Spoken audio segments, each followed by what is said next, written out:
కుక్కకు విముక్తి కలుగుట. దిలీప మహారాజా. సుమిత్రుని కథ ఈశ్వరుడు లోర్డ్ శివ పార్వతీదేవికి చెప్పిన రీతిగా విన్నావు కదా. ఇంకొక కథను పార్వతికి ఈశ్వరుడు ఈ విధముగా చెప్పెను. అదెట్లనగా మాఘమాసములో నదీస్నానములు చేయువారు గొప్ప ధనశాలులగుదురు. వర్తమానకాలమునందు ఎన్ని కష్టాలు అనుభవిస్తున్నప్పటికీ మాఘమాసము మొద అయిన తరువాత వారి కష్టములు క్రమముగా సమసిపోవును. మాఘశుద్ధ దశమినాడు నిర్మలమైన మనస్సుతో శ్రీమన్నారాయణుని పూజించిన ఎడల శ్రీహరి లోర్డ్ విష్ణు కటాక్షమునకు పాత్రులగుదురు.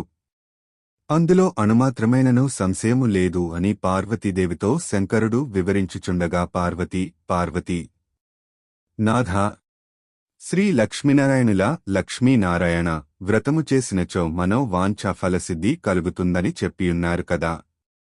ఆ వ్రత విధాన ఎలాంటిదో ఎలాగా ఆచరించవలెనో తెలియపరచమని కోరినది. అంత మహేశ్వరుడు పార్వతితో ఇట్లు చెప్పసాగెను.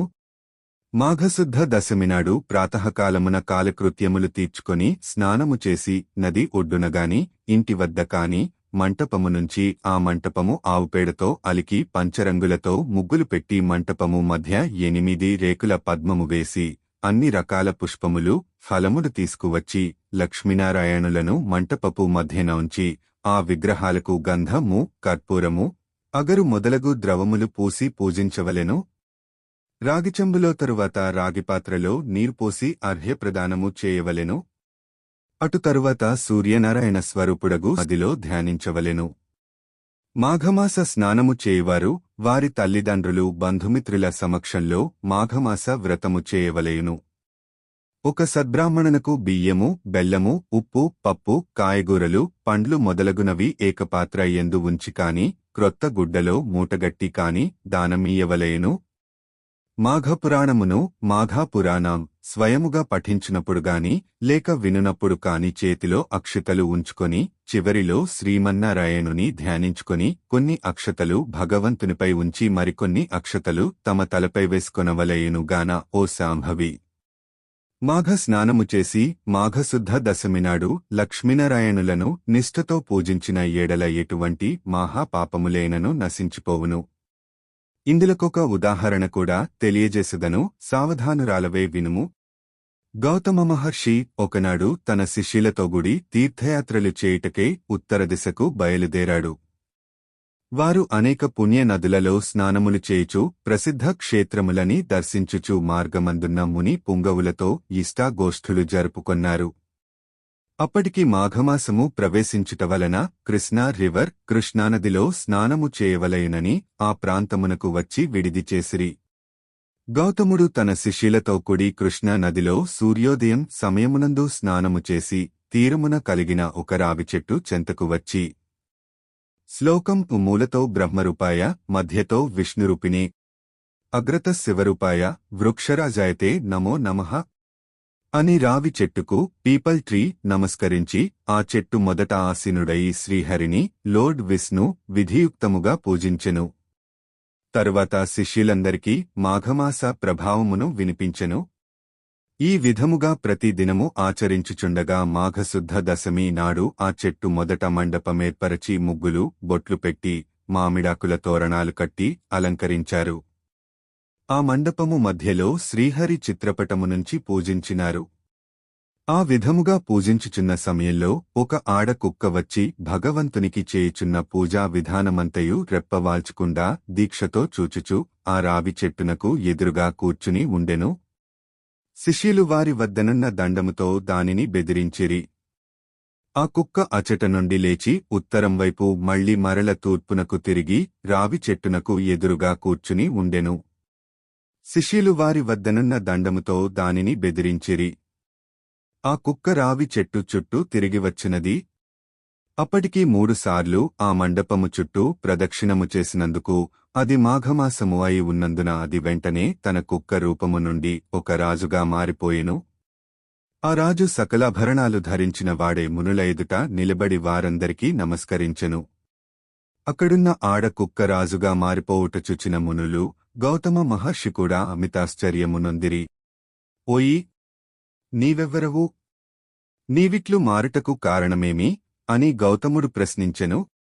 ముని చంద్రమ, నేను కళింగరాజును, మాది చంద్రవంశము, నా పేరు జయచంద్రుడు, నాకు అన్ని విద్యలయందు ప్రావీణ్యత గలదు. నా దేశ ప్రజలను ధర్మ మార్గమున పరిపాలన చేయుచూ ఉన్నాను. దాన ధర్మములనిన నాకు అతి ప్రేమ. నేను అనేక దానాలు చేసియుంటిని. గో, భూ, హిరణ్య, సాలగ్రామ దానాలు కూడా చేసియున్నాను. ఎక్కువగా అన్నదానము, తిలదానము చేసియున్నాను. అనేక ప్రాంతాలలో చెరువులు త్రవ్వించాను. నూతులు త్రవ్వించి బాటసారులకు నీడనిచ్చు నిమిత్తం చెట్లను నాటించాను. ధర్మశాలలను కట్టించాను. పశువులు త్రాగుటకు నీటి గుంటలు త్రవ్వించాను. నిత్యము బీద ప్రజల కొరకు అన్నదానములు, మంచి నీటి చలివేంద్రములను, ఎన్నో పుణ్యకార్యాలు చేసి ఉన్నాను. అనేక దేవాలయాలను నిర్మించి దైవ విగ్రహాలను ప్రతిష్ఠించాను. సద్బ్రాహ్మణులచే, వేదాలు చదువుకున్న పండితుల చేతను ఎన్నో క్రతువులు చేయించాను. పురాణాలలో ఉన్న ధర్మాలన్నీను చేసియున్నాను. కాని నేనిలా కుక్కనయ్యాను, దానికి కారణము లేకపోలేదు. ఆ కారణం కూడా నేను విసరపరచెదను, వినుడు. ఒకానొక దినమున ఒక ముని పుంగవుడు గొప్ప యజ్ఞమొకటి తలపెట్టాడు. యజ్ఞము చేయటన్న సామాన్య విషయము కాదు కదా. దానికి ధనము, వస్తు సముదాయము చాలా కావలెనుగాన ఆ ముని పుంగవుడు నా వద్దకు వచ్చి అర్థించెను. ముని సత్తముడు వచ్చిన వెంటనే ఎదురేగి కాళ్లు కడిగి ఆ నీళ్లు నా శిరస్సుపై జల్లుకొని కుశల ప్రశ్నలడిగితిని. ఆ మునియు నా సత్కారమునకు మిక్కిలి సంతసించి, రాజా, నీకు గుప్త విషయములు తెలియజేయుదును. ఈ మాసములో మకర రాశి యందు సూర్యుడు ప్రవేశించును.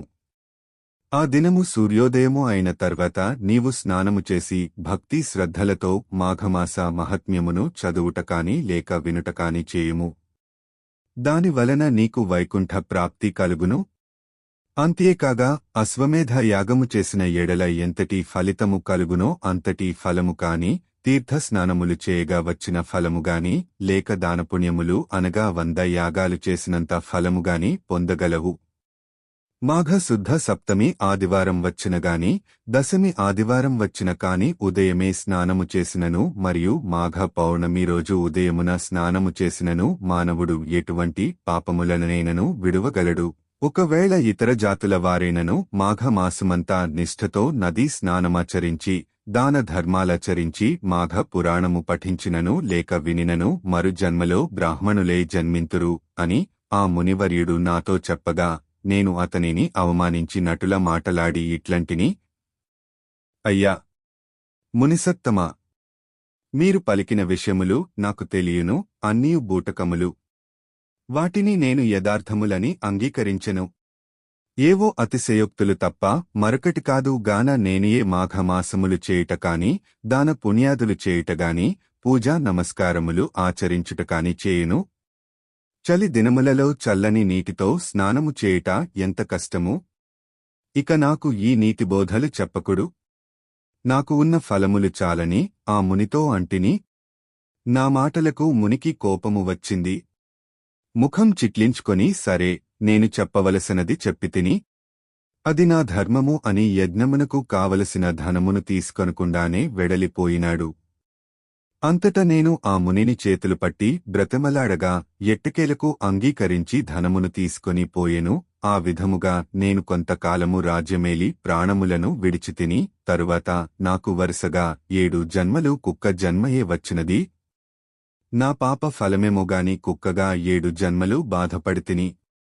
ఇప్పుడు మీరు చేయు పూజాస్థలము చుట్టూ 3 పర్యాయములు ప్రదక్షిణము చేసితిని కాన పూర్వజన్మ స్మృతి నాకు కలిగనది. దైవ యోగమును ఎవ్వరునూ తప్పించలేరు గదా. ఇటుల కుక్కజన్మలో ఉండగా మరల నాకు పూర్వజన్మ స్మృతి ఎటుల సంక్రమించినదో వివరింపుడనివేడెదను అని రాజు పలికెను. ఆ రాజు చెప్పిన వృత్తాంతము విని గౌతమముని ఆశ్చర్యపడి, మాఘమాసమును నీవు చులకనగా చూచుట వలన ఎంతటి విపత్తు వాటిల్లెనో అనుభవమే చెప్పుచున్నది. నీ వద్దకు వచ్చిన మునిసత్తముడు ఉత్తముడు.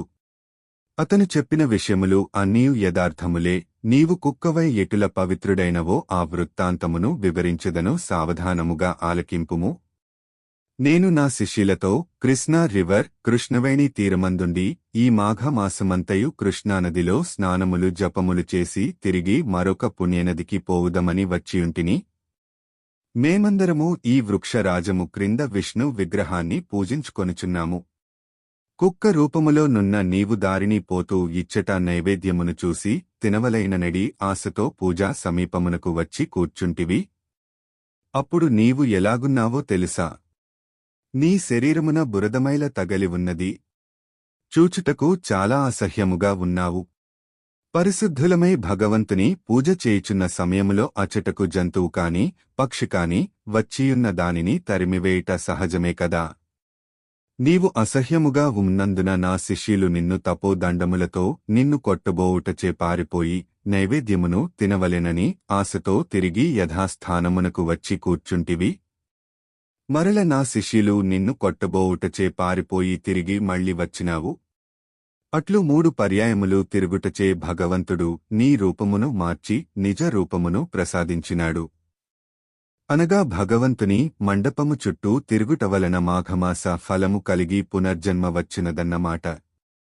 ఇక మాఘమాసమంతయు నదిలో స్నానం చేసి భగవంతుని ధ్యానించి పురాణ పఠనము చేసినచో ఎంతటి ఫలము వచ్చునో ఊహించుకొనుము అని చెప్పగా రాజు వినుచుండగా అంతలోనే ఆ రావి చెట్టు నకున్న ఒక తొర్ర నుండి ఒక మండుకము బయటకు వచ్చి గౌతమ ఋషి పాదముల పైపడి బెకబెకమని అరచి అటునిటు గెంతుచుండెను.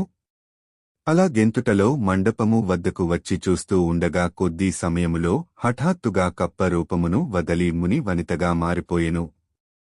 ఆమె నవ యవ్వనవతి, అతి సుందరాంగి.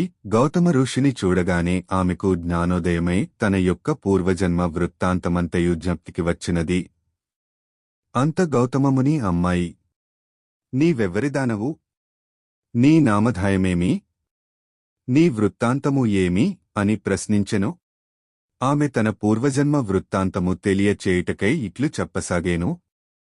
ఈ వీడియో గాని మీకు నచ్చినట్లయితే లైక్ చేయండి, షేర్ చేయండి, సబ్స్క్రైబ్ చేయండి. నమస్తే.